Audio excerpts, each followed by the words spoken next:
हरे कृष्णा।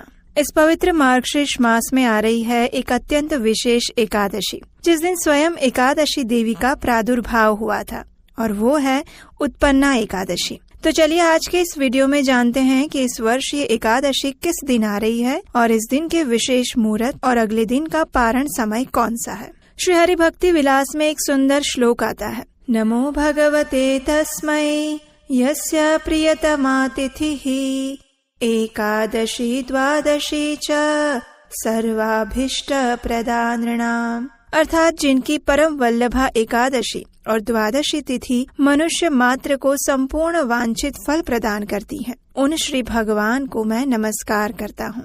हमारे अनेक शास्त्रों में एकादशी तिथि की प्रचुर महिमा गाई गई है।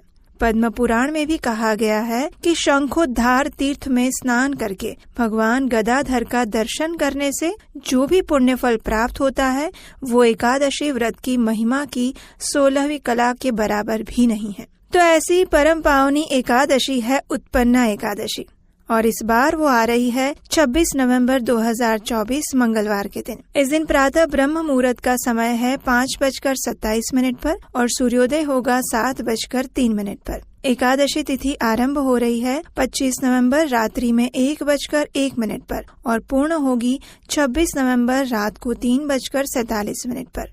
इस एकादशी का पारण करने का समय रहेगा अगले दिन यानी 27 नवंबर बुधवार के दिन प्रातः 10:29 से लेकर 10:31 के बीच में। जी हाँ, इस बार की एकादशी में पारण करने का समय सिर्फ 3 मिनट का है, तो याद से इसी समय के अंदर आपको पारण करना होगा। ये समय उत्तर भारत की समय सारणी अनुसार निर्धारित किया गया है, लेकिन भारत में और विदेश में कुछ स्थानों पर ये एकादशी 27 को भी मनाई जा रही है। तो इस विषय की विस्तृत जानकारी और उनका पारण समय लेकर हम बहुत जल्द ही आपके पास आएंगे। और उसकी विस्तृत जानकारी प्राप्त करने के लिए याद से आपके अपने इस चैनल को सब्सक्राइब करके रख लीजिए, ताकि अगर आप उत्तर भारत के सिवा किसी और स्थान पर रहते हैं तो भी आपको अपने स्थान के विषय में एकादशी के दिन और पारण समय की जानकारी सरलता से मिल जाए। इस एकादशी से जुड़ी प्राचीन कथा के अनुसार एक समय मूर नाम का दैत्य भगवान विष्णु के साथ युद्ध कर रहा था।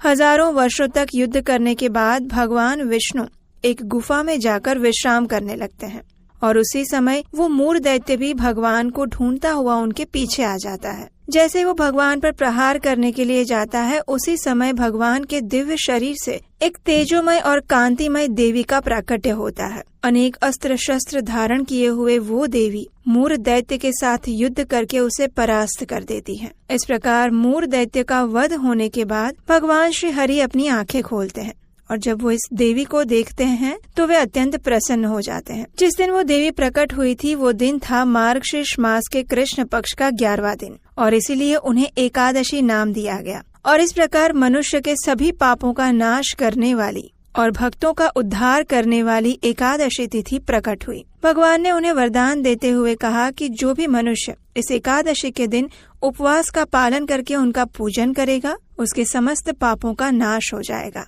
और वो अपने आध्यात्मिक गंतव्य की ओर आगे बढ़ेगा। और ये एकादशी जिस दिन प्रकट हुई थी वो दिन था उत्पन्ना एकादशी का दिन, यानी कि इस बार आने वाली मार्गशीर्ष की ये विशेष एकादशी। तो आप सब भी तैयार हो जाइए इस एकादशी का पूर्ण श्रद्धा और नियम पूर्वक पालन करने के लिए, क्योंकि भगवान को प्रिय इस मार्गशीर्ष मास में आने वाली ये उत्पन्ना एकादशी वर्ष की महत्वपूर्ण एकादशियों में से एक है। और इस एकादशी की विशेष कथा सुनने के लिए आपके अपने चैनल को सब्सक्राइब कर लीजिए।